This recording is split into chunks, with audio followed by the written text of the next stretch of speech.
আলহামদুলিল্লাহি রব্বিল আলামিন ওয়াসসালাতু ওয়াসসালামু আলা সাইয়্যিদিল মুরসালিন আম্মা বা'দ ফাউযু বিল্লাহি মিনাশ শাইতানির রাজিম বিসমিল্লাহির রহমানির রহিম আসসালাতু ওয়াসসালামু আলাইকা ইয়া রাসূলুল্লাহ ওয়া আলা আলিকা ওয়া আসহাবিকা ইয়া হাবিবাল্লাহ আসসালাতু ওয়াসসালামু আলাইকা ইয়া নবিয়াল্লাহ ওয়া আলা আলিকা ওয়া আসহাবিকা ইয়া নূর আল্লাহ। প্রিয় ইসলামী ভাইয়েরা এবং মাদানী চ্যানেলের দর্শক শ্রোতা, আলহামদুলিল্লাহি আযজা ওয়া জাল মাদানী চ্যানেলের বিশেষ অনুষ্ঠান ধারাবাহিক যে আম্বিয়ায়ে কিরাম আলাইহিমুসসালামের ঘটনাবলী নিয়ে আপনাদের সামনে আরেকবার আল্লাহ তাআলার দয়ায় হাজির হওয়ার সৌভাগ্য হয়েছে। আলহামদুলিল্লাহ, আমরা আমাদের এই অনুষ্ঠানের মধ্যে বিভিন্ন নবীগণ আলাইহিসসালাতু ওয়াসসালাম তাদের জীবনী সম্পর্কে আমাদের জানার সৌভাগ্য হয়ে থাকে।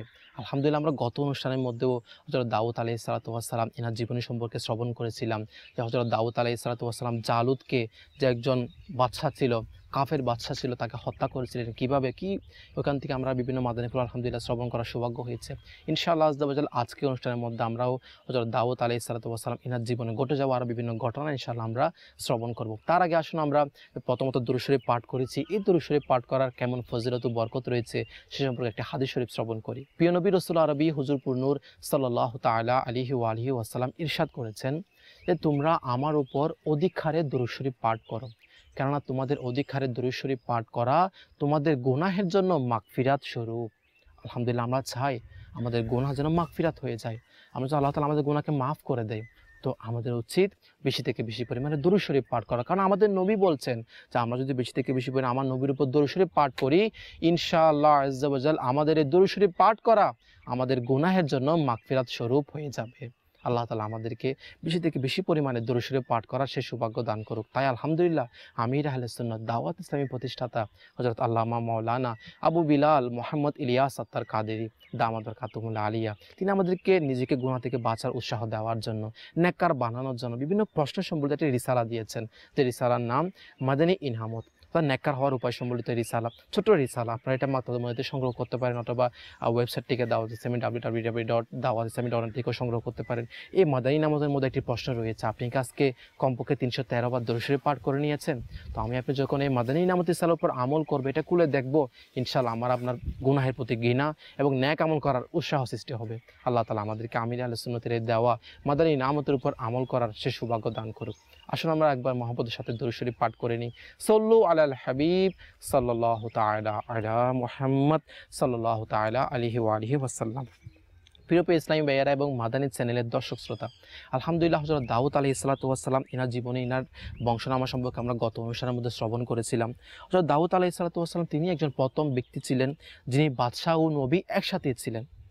তার পূর্বে বনি ইসরায়েলের এক বংশে ছিল হুকুমত আর অপর বংশে ছিল নবুয়ত ও রিসালাত। ইয়াহুদার বংশে ছিল নবুয়ত এবং রিসালাত, আর আফরাইম এর বংশে ছিল হুকুমত তথা বাদশাহী। হযরত দাউদ আলাইহিসসালাতু ওয়াসসালামকে সর্বপ্রথম আল্লাহ তাআলা উভয় নিয়ামত একত্রিত করে দিয়েছেন। আল্লাহ তাআলা হযরত দাউদ আলাইহিসসালাতু ওয়াসসালামের জন্য তার রাজত্বকে সুদৃঢ় করে দিয়েছিলেন, প্রজা সাধারণের অন্তরে প্রতিষ্ঠিত করে দিয়েছিলেন। দাউদ আলাইহিসসালাতু ওয়াসসালামের প্রতি একটা মহব্বত, ভয়, তার সুশাসনের প্রতি ভয় ও ভক্তি আর রাজত্ব শক্তিশালী করেছিল বিপুল সংখ্যক সুশিক্ষিত সৈন্য দ্বারা। হযরত ইবনে আব্বাস রাদিয়াল্লাহু তাআলা আনহু বলেছেন, আল্লাহ অন্য সকল রাজা অপেক্ষা নবী দাউদ আলাইহিসসালাতু ওয়াসসালামকে অধিকতর কর্তৃত্ব ও প্রতিপত্তি দিয়েছিলেন। সুবহানাল্লাহ। প্রতি রাতে তার রাজপ্রাসাদে পাহারা দিত প্রায় ৩৪,০০০ সৈন্য। আল্লাহু আকবার। দাউদ আলাইহিসসালাতু ওয়াসসালামের রাজপ্রাসাদ এত বড় ছিল যে শুধুমাত্র রাজপ্রাসাদ পাহারা দেওয়ার জন্য ৩৪,০০০ সৈন্য ছিল।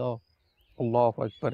ইমাম বকবী রাহমাতুল্লাহি তাআলা আলাইহি আরো লিখেছেন, হযরত ইবনে আব্বাস রাদিয়াল্লাহু তাআলা আনহু বলেছেন, একদা বনি ইসরাইলে এক লোক, বিরাট প্রভাবশালী এক লোকের বিরুদ্ধে দাউদ আলাইহিসসালাতু ওয়াসসালামের নিকট অভিযোগ উত্থাপন করলো। বলল, এই লোকটি আমার একটি গাভী জোরপূর্বক ছিনিয়ে নিয়েছে। দাউদ আলাইহিসসালাতু ওয়াসসালাম বললেন, তুমি সাক্ষী উপস্থিত করো, সে যে তোমার থেকে গাভী জোরপূর্বক নিয়ে নিয়েছে। কিন্তু সে তার পক্ষে কোনো সাক্ষী উপস্থিত করতে পারল না। তিনি বললেন, ঠিক আছে, এখন যাও, আমি ভেবে দেখি কিভাবে এর মীমাংসা করা যায়। লোকটি চলে গেল। তিনি রাতে স্বপ্ন দেখলেন, তাকে নির্দেশ দেওয়া হচ্ছে অভিযুক্ত ব্যক্তিকে হত্যা করে নাও। তারপর বলা হচ্ছে স্বপ্ন ভেঙে গেলে তিনি ভাবলেন, স্বপ্নাদেশের মাধ্যমে বিষয়টির মীমাংসা করা ঠিক হবে না? স্বপ্ন তো দেখে যে স্বাভাবিক, একটা স্বপ্নের মাধ্যমে কি আমি এই সমস্যাটাকে মীমাংসা করব? তখন দাউদ আলাইহিসসালাম এই স্বপ্নে কোনো তোয়াক্কা করলেন না। কিন্তু আবারও দ্বিতীয় রাতেও তিনি একই স্বপ্ন দেখলেন, তবুও তিনি স্বপ্নাদেশ পালন করতে পারলেন না। তিনি কারণ একটা স্বপ্ন থেকে কি এরকম একটা ডিসিশন নিবে যে একটা মানুষকে হত্যা করবে, একটা এরকম সমস্যার সমাধান করবে। তৃতীয় রাতে সেম আবারও তিনি সে স্বপ্ন দেখতে পেলেন যে অভিযুক্তকে হত্যা করো অথবা কঠিন শাস্তি দাও। তখন তিনি দাউদ আলাইহিসসালাম তার ঘুম ভেঙে নিদ্রাভঙ্গ হওয়ার পর দাউদ আলাইহিসসালাম আর বিলম্ব করলেন না, অভিযুক্ত ওই প্রভাবশালী ব্যক্তিকে ডেকে এনে বললেন, আমি তোমাকে হত্যা করার জন্য প্রত্যাদেশ প্রাপ্ত হয়েছি। লোকটি বলল, আপনি কি সাক্ষ্য প্রমাণ ছাড়াই আমাকে হত্যা করবেন? তখন তিনি বললেন, হ্যাঁ, আল্লাহর শপথ, আমি স্বপ্নাদেশ অবশ্যই পালন করব, কারণ আমি যা স্বপ্নের মধ্যে দেখেছি তা আমি অবশ্যই পালন করব। উপায়ান্তর না দেখে লোকটা আসলো এবং ঘটনা সব খুলে বলে দিল। বলল, হে আল্লাহর নবী, যে অভিযোগ আপনার কাছে উত্থাপন করা হয়েছে সে কারণে নয়, বরং অন্য একটি কারণে আমাকে পাকড়াও করা হয়েছে। কারণটি হলো, আমি অভিযোগকারীর পিতাকে প্রতারণাপূর্বক গোপনে হত্যা করেছিলাম। প্রকৃত ঘটনা জানতে পেরে তিনি বিলম্ব করলেন না এবং স্বপ্নাদেশ কার্যকর করলেন সঙ্গে সঙ্গে, তাকে হত্যা করলেন। ওই ঘটনার পর থেকে জনসাধারণের অন্তরে দাউদ আলাইহিসসালাম এর প্রতি আরও ভীতি সঞ্চার হয়ে গেল যে তিনি যেটা হক রয়েছে সে হকটা তিনি আদায় করে থাকেন, যেটা সঠিক বিচার তিনি সে সঠিক বিচারটা আদায় করে থাকেন। এখন সকলের প্রতি একটা ভয় চলে আসলো অন্যায় না করার প্রতি, কারণ তারা নিশ্চিতভাবে বিশ্বাস করতো যে দাউদ আলাইহিসসালাম থেকে কিছুই গোপন করা যাবে না এবং কোনো বিষয়ে তার নিকট মিত্রার আশ্রয় নেওয়া যাবে না, কারণ প্রত্যাদেশ দ্বারা তিনি আসল ও সত্য ঘটনা জানতে সক্ষম ছিলেন। এর দ্বারা তার শাসন ব্যবস্থা পূর্ব অপেক্ষা আরও সুদৃঢ়, মজবুত ও শক্তিশালী হয়ে ওঠে। আল্লাহ তাআলা তাকে শক্তি ও সাহস দান করেছিলেন, ফলে পৃথিবীর কোনো রাজা বাদশাহ তার সাথে কিংবা তার বিরুদ্ধে মোকাবেলা করার সাহস করত না। আল্লাহ তাআলা ইরশাদ করেন, হে হাবিব, আপনি স্মরণ করুন আপনার প্রিয় বান্দা দাউদকে, যিনি ছিলেন শক্তিশালী, নিশ্চয় তিনি আমি আল্লাহর দিকে প্রত্যাবর্তনকারী ছিল। প্রিয় ইসলামী ভাইয়েরা এবং মাদানী শ্রেণীর দর্শক শ্রোতা, দাউদ আলাইহিসসালাম আল্লাহ তাআলা তাকে শক্তি ও সাহস দান করেছিলেন এবং আল্লাহ তাআলা বলে তার একটা বর্ষা ছিল, আল্লাহ তাআলা বলে তার বর্ষা যে আল্লাহ তাআলা আমাকে সাহায্য করবেনি, যার কারণে তিনি দুনিয়ায় কোনো রাজা বাদশার কাছে নিচু হতেন না এবং সকল রাজা বাদশাহ তাকে ভয় পেত। আসলে এই ক্ষেত্রে হয় দাউদ আলাইহিসসালাম কেন, যারা আল্লাহ তাআলা ওয়ালা, যারা আল্লাহ তাআলার ওলিয়া, আল্লাহ রাসূল সাল্লাল্লাহু আলাইহি ওয়াসাল্লামের সাহাবা ছিলেন, আল্লাহ তাআলার নবী ছিলেন, কেউ যারা আল্লাহ তাআলার প্রতি ভরসা করত, যারা আল্লাহ ওয়ালা ছিল, তারা শুধু আল্লাহ তাআলাকে ভয় করত একমাত্র, আর দুনিয়ার কোনো রাজা বাদশাহ কোনো ধন সম্পদ ওয়ালার কাছে তারা মাথা নিচু করতো না। হয়তো আমরা এটা এই আল্লাহ তাআলার প্রতি তাওয়াক্কুল এই বিষয়টা আজকে আমাদের প্রত্যেক মুসলমানদের হয়তো বা বেশিরভাগ মুসলমানদের ক্ষেত্রে আমরা এই বিষয়টা দিন দিন উঠে যাচ্ছে, যার কারণে আজকে আমরা হয়তো বিভিন্ন ধ্বংসের মধ্যে পতিত হচ্ছি। কারণ যে ব্যক্তি আল্লাহ তাআলা রাসূল সাল্লাল্লাহু আলাইহি ওয়াসাল্লামের প্রতি ভরসা রাখে, আল্লাহ তাআলাকে ভয় করে, আল্লাহ তাআলা তার সাথে রয়েছেন। আর আজকে আমরা দুনিয়াবী মানুষকে ভয় করি এবং দুনিয়াবী মানুষের কাছে আমরা নত হই, যার কারণে আজকে আমরা দিন দিন ধ্বংসের পথে রয়েছি, যার কারণে হয়তো আজকে বিভিন্ন বিপদ আপদ আমাদের সাথে রয়েছে। আমাদের উচিত আল্লাহ তাআলাকে ভয় করা এবং আল্লাহ তাআলার প্রতি ভরসা রাখা। ইনশাআল্লাহ আজ্জা ওয়া জাল্লা আমরা যদি আল্লাহ তাআলার প্রতি সঠিকভাবে তাওয়াক্কুল করি, ইনশাআল্লাহ আমাদের দুনিয়া ও আখিরাত কামিয়াব হয়ে যাবে। বুখারী ও মুসলিম শরীফে বর্ণিত আছে, রাসূলুল্লাহ সাল্লাল্লাহু তাআলা আলাইহি ওয়া আলিহি ওয়াসাল্লাম ইরশাদ করেন, আল্লাহ তাআলার নিকট সর্বাধিক পছন্দনীয় নামাজ হলো দাউদ আলাইহিস সালাতু ওয়াস সালামের নামাজ ছিল। সর্বাধিক পছন্দনীয় রোজা ছিল দাউদ আলাইহিস সালাতু ওয়াস সালামের রোজা। তিনি অর্ধরাত্রি নিদ্রা যেতেন, 1/3 ইবাদত করতেন এবং পুনরায় রাত্রির ষষ্ঠাংশে নিদ্রা যেতেন। আর তিনি একদিন পর একদিন রোজা রাখতেন। শত্রুর মোকাবেলায় অবতীর্ণ হয়ে তিনি কখনো পশ্চাৎপসরণ করতেন না। নিঃসন্দেহে দাউদ আলাইহিস সালাতু ওয়াস সালাম আল্লাহর দিকে খুবই প্রত্যাবর্তনশীল ছিলেন। প্রিয় ইসলামী ভাইয়েরা এবং মাদানী চ্যানেলের দর্শক শ্রোতা, আপনারা শ্রবণ করতেন যে দাউদ আলাইহিস সালাতু ওয়াস সালাম তিনি একজন আল্লাহ তাআলার মাসুম নবী ছিলেন। এরপরেও তিনি অর্ধরাত্রে নিদ্রা যেতেন এবং বাকি 1/3 তিনি ইবাদতের মধ্যে, পুনরায় রাত্রির ষষ্ঠাংশে তিনি আবার নিদ্রা যেতেন। অর্থাৎ তিনি আল্লাহ তাআলার একজন প্রিয় নবী হওয়ার পরেও, যেই নবী দুনিয়াতে বাদশাহীও পেয়েছিলেন এবং নবুয়তও পেয়েছিলেন, আল্লাহ তাআলা তাকে দুইটি নিয়ামতই একসাথে দান করেছিলেন এবং এর সাথে সাথে তার এমন অবস্থা যে ইবাদতের এত যে তিনি অর্ধরাত্রে ইবাদত করতেন, আবার অর্ধরাতে তিনি ঘুমাতেন। কিন্তু আজকে আমরা যদি চিন্তা করে দেখি, আমরা গুনাহের পর গুনাহ করে যাচ্ছি। তারা নবী ছিল, মাসুম ছিল, এরপরেও তাদের ইবাদতের মাত্রা অনেক বেশি ছিল। কিন্তু আজকে হয়তো আমরা সাধারণ গুনাহের মধ্যে ডুবত অবস্থা রয়েছে আমরা। কিন্তু এরপরেও আমরা ইবাদতের ক্ষেত্রে আমরা আল্লাহ তাআলার ওই যে তারা তো ছিল সারা রাত ইবাদত করতো, অনেক আল্লাহর ওলি, তারা এমনও রয়েছে যারা ঘুমিয়ে যেতেন না। কিন্তু আর আজকে আমরা আল্লাহ তাআলার দেওয়া ফরজ নামাজই আমরা কাজা করে ফেলি। তাই আমাদের উচিত ইবাদতের ক্ষেত্রে আমরা যেন ঝুঁকে পড়ি। আসলে বলতে গেলে কিন্তু অনেক বিষয় এইখান থেকে আমাদের শিক্ষণীয় বিষয় রয়েছে, কিন্তু একটা বিষয়, একটা মেসেজ আপনাদেরকে দিব, সেটা হচ্ছে যে জায়গায় নবীগণ তারা নবী হওয়ার পরেও তাদের ইবাদতের মাত্রা এত বেশি ছিল। তো আর আজকে আমরা দিন রাত গুনাহের মধ্যে রয়েছি, আমাদের হয়তো বা মুখের দ্বারা চোখের দ্বারা গুনাহ হয়ে যাচ্ছে। তো আমরা কি আল্লাহ তাআলা ইবাদত আমাদের কি বেশি থেকে বেশি পরিমাণে করা প্রয়োজন নেই? অবশ্যই প্রয়োজন। আমাদের উচিত আল্লাহ তাআলার দেওয়া ফরজ, আমল, ওয়াজিব, সুন্নত, নফল এর উপর অবশ্যই আমল করা। আল্লাহ তাআলা আমাদেরকে সেই সৌভাগ্য নসিব করুক। আল্লাহ তাআলা দাউদ আলাইহিস সালামের উপর জবুর শরীফ নাজিল করেন। সূরা নিসায় আল্লাহ তাআলা ইরশাদ করেন, আমি দাউদকে জবুর দান করেছি। সূরা আসরাতে আল্লাহ তাআলা ইরশাদ করেন, নিশ্চয় আমি কোনো নবীকে অন্য নবীর উপর ফজিলত দান করেছি এবং দাউদকে আমি জবুর দান করেছি। বনি ইসরাইলের হেদায়েতের জন্য মূলত ঐশী গ্রন্থ হলো তাওরাত। তবে অবস্থার প্রেক্ষিতে এবং কালের আবর্তনে হযরত দাউদ আলাইহিস সালামকে জবুর কিতাব দান করেছেন আল্লাহ তাআলা। জবুর কিতাবের মূল বিধান ছিল তাওরাতের বিধানসমূহ। হযরত দাউদ আলাইহিস সালাম হযরত মূসা আলাইহিস সালামের নিভে যাওয়া শরীয়তকে পুনঃপ্রজ্বলিত করেছেন। জবুর কিতাবের বেশিরভাগই ছিল আল্লাহ তাআলার প্রশংসা ও গুণকীর্তনে পূর্ণ এবং ছন্দবদ্ধ লিখিত ছিল। আল্লাহ তাআলা হযরত দাউদ আলাইহিস সালামকে এমন সুন্দর কণ্ঠ দান করেছেন যে তিনি যখন মধুর সুরে সুললিত কণ্ঠে জবুর পাঠ করতেন, তখন জিন, ইনসান, পশু পাখি, তরুলতা, গাছপালা, এমনকি বাতাস পর্যন্ত থেমে গিয়ে তার কণ্ঠে জবুর শরীফ তেলাওয়াত শুনত। সুবহানাল্লাহ, সুবহানাল্লাহ। এমনকি বলা হচ্ছে সমুদ্রের মাছ পর্যন্ত তীরে এসে তার তেলাওয়াত শরীফ শ্রবণ করত। আজও দাউদ আলাইহিস সালামের কণ্ঠ সমগ্র পৃথিবীতে উপমা হয়ে আছে।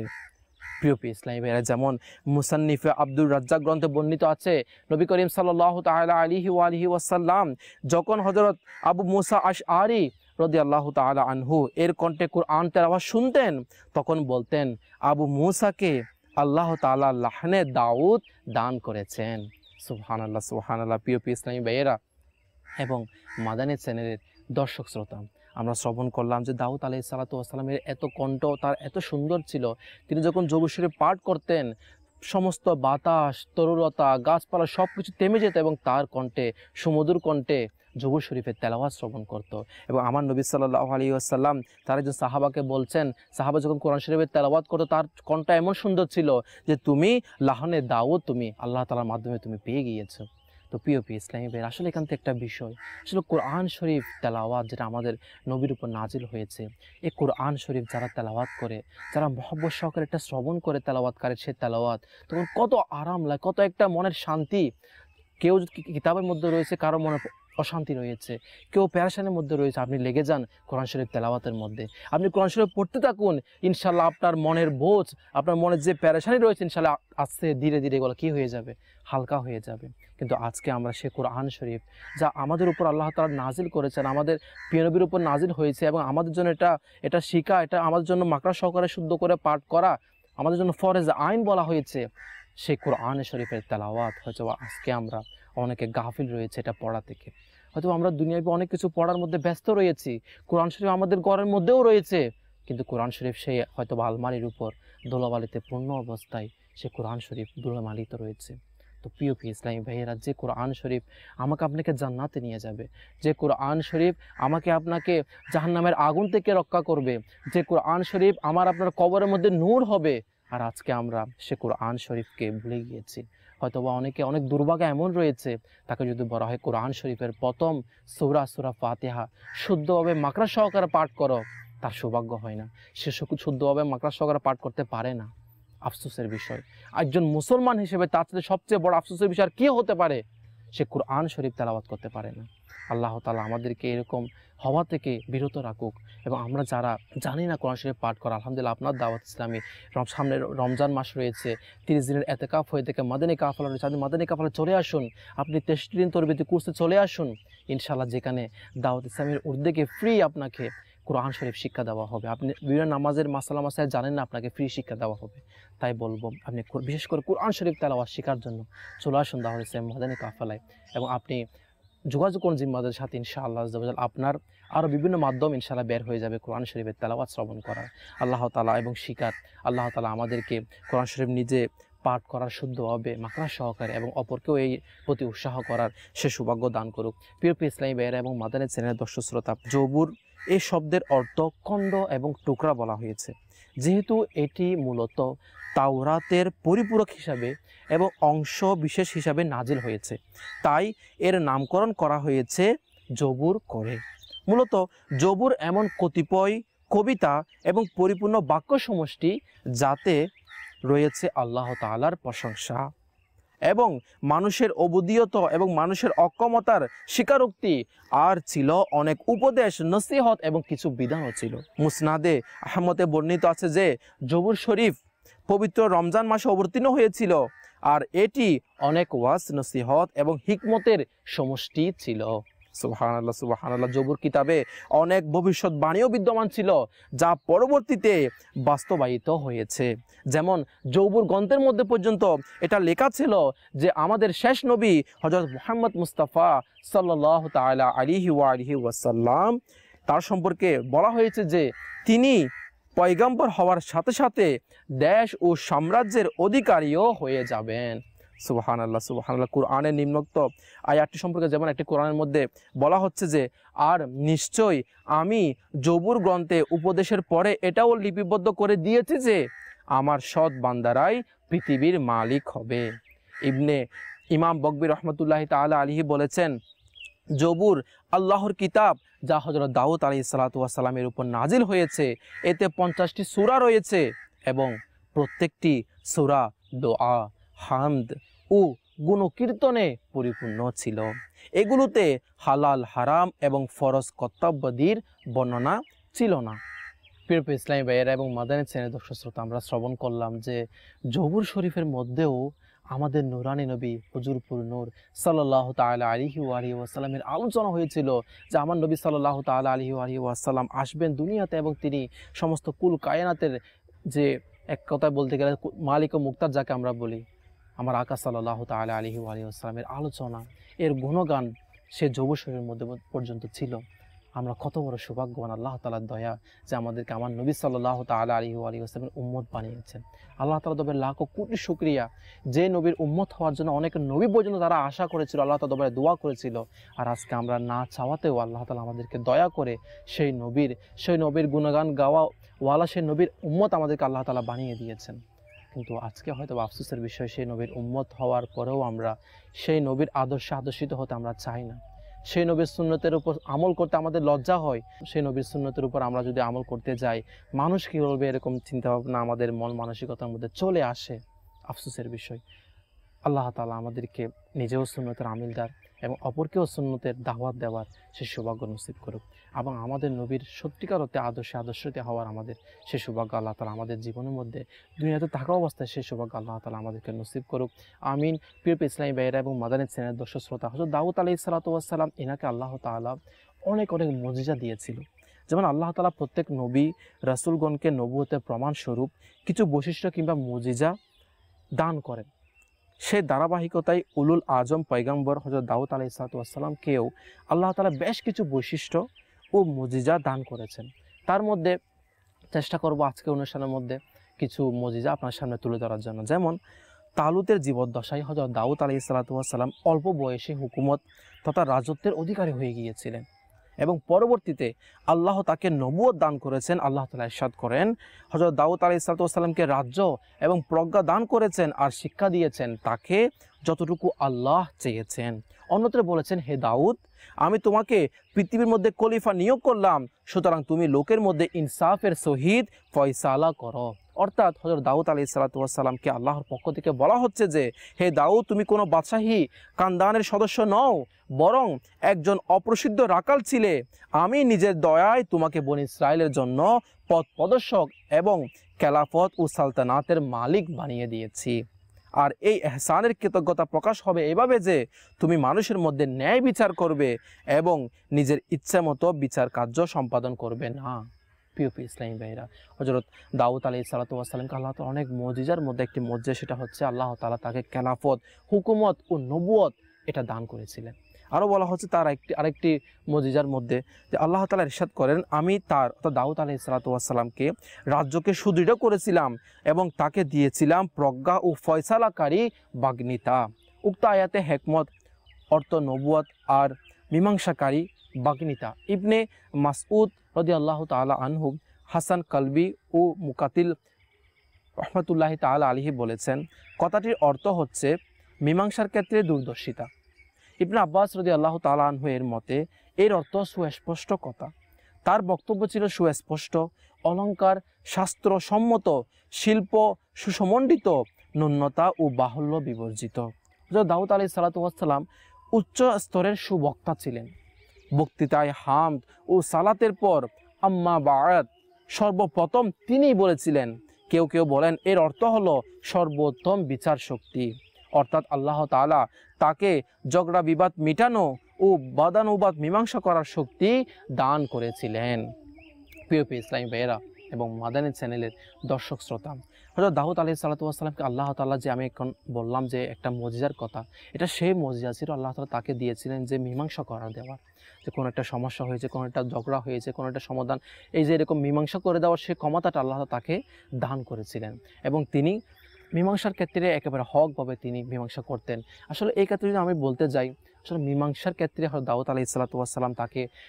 দাউদ আলাইহিসসালামের উদ্দেশ্যে আল্লাহ তাআলা অনেক কোরআনের আয়াতও বলে দিয়েছিলেন যে আপনি মীমাংসা করবেন আল্লাহ তাআলার যেভাবে বলেছে সেভাবে অনুযায়ী, আপনার ইচ্ছা মতো নয়। সো আল্লাহ তাআলা নবীরা তারা সবসময় আল্লাহ তাআলা যেরকম চান সেভাবে তো কাজ করতেন, কিন্তু এরপরও আল্লাহ তাআলা আমাদেরকে শিক্ষা দেওয়ার জন্য বিভিন্নভাবে আল্লাহ তাআলা আমাদেরকে একটা ইঙ্গিত দিয়ে দিয়েছেন যেন আমরা যখন এরকম বিভিন্ন কিছু মীমাংসা করি, সমাধান করি, তখন হক শরীয়ত অনুযায়ী করি। কিন্তু আজকে হয়তো আমাদের মধ্যে এরকম অনেক এলাকার সরদার রয়েছে, অনেক মন্ত্রী মিনিস্টার রয়েছে, অনেকে রয়েছে যাদের উপর সমাজের বিভিন্ন দায়ভার থাকে, যাদের উপর বিভিন্ন মীমাংসা করে দেওয়ার দায়িত্ব থাকে। কিন্তু আজকে কি আমরা এই চিন্তাগুলো করি? আমি যে মীমাংসা করে দিচ্ছি, আমি যে সমাধান করে দিচ্ছি, এটাকে শরীয়সম্মত হচ্ছে? আমি কি সঠিকভাবে হকভাবে মানুষের মধ্যে ঝগড়াঝাটিকে মিটিয়ে দিচ্ছি, নাকি বরঞ্চ কারো উপর জুলুম করে, কারোর টাকার দিকে তাকিয়ে, ধন সম্পদের দিকে তাকিয়ে আমরা জুলুম করে অপরকে আমরা ঠকিয়ে দিচ্ছি? হয়তো আজকে দেখা গেল আমাদের দেখা যাবে এই যে মীমাংসা করে দেওয়া, সমাধান করে দেওয়া, আমরা তাকেই বেশি সাপোর্ট দিই যার থেকে টাকা পয়সা ধন সম্পদ বেশি রয়েছে। যার দিকে যদি আমি সাপোর্ট দিই, সে যদি আমাকে টাকা পয়সা ধন সম্পদ বেশি দেয়, তাহলে তার দিকে আমি মীমাংসাটা তার দিকেই করে দিই। কিন্তু যার দোষ রয়েছে তাকে আমরা টাকার কারণে তার দোষটা আমি চাপিয়ে দিই, আর যার দোষ নেই তাকে বরঞ্চ দোষ দেওয়া দিয়ে হয়ে থাকে। কিন্তু আজকে হয়তো সেই গরিব বলে, সে আজকে তার কোনো সামর্থ্য নাই বলে, তার কোনো আজকে ক্ষমতা নাই বলে সে পারছে না, কিন্তু কিয়ামতের দিন তার ক্ষমতা চলবে। কিয়ামতের দিন যে ব্যক্তি তার উপর জুলুম করেছে তার হবে জাহান্নামের শাস্তি, আর যে জুলুমিত হয়েছে, যার উপর অত্যাচার করা হয়েছে, আল্লাহ তার শানকে বাড়িয়ে দেবেন। প্রিয় ইসলামী ভাইয়েরা এবং মাদানী চ্যানেলের দর্শক শ্রোতা, তাই আমাদের উচিত, আমরা যখন কোনো এরকম পরিস্থিতি আমাদের চলে আসে, কোনো সমস্যা সমাধান করার, কোনো মীমাংসা করার, তখন অবশ্যই আমাদের শরীয়তের দিকে খেয়াল রাখা উচিত। আল্লাহ তাআলা আমাদেরকে বুঝার ও আমল করার সে সৌভাগ্য দান করুক। প্রিয় ইসলামী ভাইয়েরা এবং মাদানী চ্যানেলের দর্শক শ্রোতা, হযরত দাউদ আলাইহিসসালাম এর আরেকটি মুজিজা ছিল এই ধরনের যে হযরত দাউদ আলাইহিসসালাম যখন আল্লাহ তাআলার জিকিরে মশগুল হতেন এবং জাবুর কিতাব পাঠ করতেন, তখন তার আওয়াজ এতই সুন্দর, এতই সুমধুর ও এতই অন্তরস্পর্শী ছিল যে পাহাড় পর্বত তার অনুগত হয়ে তার সাথে জিকিরে শামিল হয়ে যেত। সুবহানাল্লাহ। এমনকি উড়ন্ত পাখি থেমে যেত, থেমে গিয়ে তার চতুর্পাশে পরিবেষ্টিত হয়ে বসে তার আওয়াজের সাথে আওয়াজ মিলিয়ে আল্লাহ তাআলার তাসবিহ পাঠ করা শুরু করে দিত। আল্লাহু আকবার। হযরত দাউদ আলাইহিসসালামকে আল্লাহ তাআলা কেমন মুজিজা, কেমন কণ্ঠ দান করেছেন, যার কণ্ঠের আল্লাহ তাআলা জিকির শ্রবণ করে সমস্ত পাহাড় পর্বত আল্লাহ তাআলা জিকিরের মধ্যে লিপ্ত হয়ে যেত। তার কণ্ঠের জিকির শুনে যে পাখি আকাশে উড়ে যাচ্ছে, সে পাখিও স্তম্ভিত হয়ে, সে পাখিও হযরত দাউদ আলাইহিসসালামের আশেপাশে এসে আল্লাহ তাআলা জিকিরের মধ্যে লিপ্ত হয়ে যেত। কিন্তু আজকেও আমরা এই আল্লাহ তাআলার জিকির, যখন আল্লাহ তাআলার জিকির করা হয় না, তখন মনের সমস্ত পেরেশানি টেনশন তাদের চলে যায়, একটা মনের একটা প্রশান্তি হয়। কারণ আমাদের আজকে হয়তো অনেকে বলে মনের প্রশান্তি গান বাজনার মধ্যে রয়েছে, না না, মনের প্রশান্তি আল্লাহ তাআলা জিকিরের মধ্যে রয়েছে, আকা সাল্লাল্লাহু তাআলা আলাইহি ওয়া সাল্লামের দরুদ শরীফ পাঠ করার মধ্যে রয়েছে। কিন্তু আজকে আমরা নিজের মনের শান্তি প্রশান্তি এটা গান বাজনার মধ্যে নিয়ে নিয়েছি। নয় নয় প্রিয় ইসলামী ভাইয়েরা, আমি মুসলমান মুমিন রয়েছি, আল্লাহ তাআলা জিকিরে হচ্ছে মনের প্রশান্তি, আকা সাল্লাল্লাহু তাআলা আলাইহি ওয়া সাল্লামের দরুদ শরীফ পাঠ করাই হচ্ছে মনের প্রশান্তি। যেরকম দাউদ আলাইহিস সালাতু ওয়াস সালাম ইনার আল্লাহ তাআলা জিকির করতেন, এটা শ্রবণ করে পশু পাখি পাহাড় পর্বত সব কিছু তারা আল্লাহ তাআলা জিকিরের মধ্যে লিপ্ত হয়ে যেত। কিন্তু আজকে আমরা সেই আল্লাহ তাআলা জিকির থেকে অনেক দূরে রয়েছি। কারণ যে আল্লাহ আমাকে সৃষ্টি করেছেন, যে আল্লাহ আমাকে এত সুন্দর জবান দিয়েছেন, আমাকে কথা বলার সুযোগ দিয়েছেন, আপনি তার থেকে গিয়ে জিজ্ঞাসা করে দেখুন, যে কথা বলতে পারে না, যে বোবা, এই জবান কত বড় নিয়ামত। আর আজকে আমি সেই জবান দিয়ে আল্লাহ তাআলা জিকির করার আমার সময় হয় না, আল্লাহ তাআলার গুণগান গাওয়ার আমার সময় হয় না। সময় হয় বিভিন্ন গুনাহে বড় আড্ডার, সময় হয় মানুষকে গালি দেওয়ার, সময় হয় বিভিন্ন গীবত করা, মানুষের চুগলখড়ি করার, কিন্তু সময় হয় না কিছুক্ষণ সময় আল্লাহ তাআলা জিকির করা, উঠা বসাতে জিকির করার সেই সুযোগ আমাদের হয় না। উচিত আমাদের সবসময় এই মুখে যেন আল্লাহ তাআলা জিকির থাকে, দরুদ শরীফ পাঠ করা আমাদের থাকে। আল্লাহ তাআলা আমাদেরকে আল্লাহ তাআলা জিকিরকারী হিসেবে এবং আকা সাল্লাল্লাহু তাআলা আলাইহি ওয়া সাল্লামের দরুদ শরীফ পাঠকারী হিসেবে আমাদেরকে গণ্য করুক। আসলে এরকম জিকির করার উৎসাহ আমাদের প্রয়োজন, একটা উত্তম পরিবেশ অবলম্বন করা। আলহামদুলিল্লাহ আপনার দাওয়াত ইসলামী সেই পরিবেশ আমাদেরকে দান করছেন, যে আল্লাহ আজকে দাওয়াত ইসলাম আমাদের সে উৎসাহ দিচ্ছেন, আমরাও যেন উঠা বসাতে আল্লাহ তাআলা জিকির দরুদ শরীফ পাঠ করার মধ্যে লিপ্ত থাকি এবং মাদানী কাফালায় সফর করি, মাদানী নামতের উপর আমল করি। ইনশাআল্লাহ আজ্জা ওয়া জাল এইভাবে আস্তে ধীরে আমাদের জবানেও আল্লাহ তাআলার জিকির দরুদ শরীফ পাঠ করা, গুনাহের প্রতি ঘৃণা ইনশাআল্লাহ সৃষ্টি হয়ে যাবে। আল্লাহ তাআলা আমাদেরকে দাওয়াত ইসলাম মাদানী পরিবেশে আমাদেরকে আজীবন থাকার সে সৌভাগ্য দান করুক। আসলে আজকে আমরা প্রায় অনুষ্ঠানের শেষ পর্যায়ে এসে গিয়েছি, হয়তো আমাদের সম্ভব না আমাদের আজকে অনুষ্ঠানটিকে আরেকটু সামনের দিকে নিয়ে যাওয়া। ইনশাআল্লাহ হযরত দাউদ আলাইহিস সালাতু ওয়াস সালাম আরও বিভিন্ন মুজিজা রয়েছে, ইনশাআল্লাহ আমরা আগামী অনুষ্ঠানের মধ্যে সেই মুজিজা সম্পর্কে আলোচনা করব। তাই সাথে থাকুন মাদানী চ্যানেল বাংলার। আল্লাহ তাআলা আমাদেরকে নিজেও নেককার হওয়ার এবং অপরকে নেককার বানানোর, নেকির দাওয়াত দেওয়ার সে সৌভাগ্য নসিব করুক। আমিন বিজাহি নবিল আমিন সাল্লাল্লাহু তাআলা আলাইহি ওয়া আলিহি ওয়াসাল্লাম। সাল্লু আলাল হাবিব সাল্লাল্লাহু তাআলা আলা মুহাম্মদ সাল্লাল্লাহু তাআলা আলাইহি ওয়া আলিহি ওয়াসাল্লাম।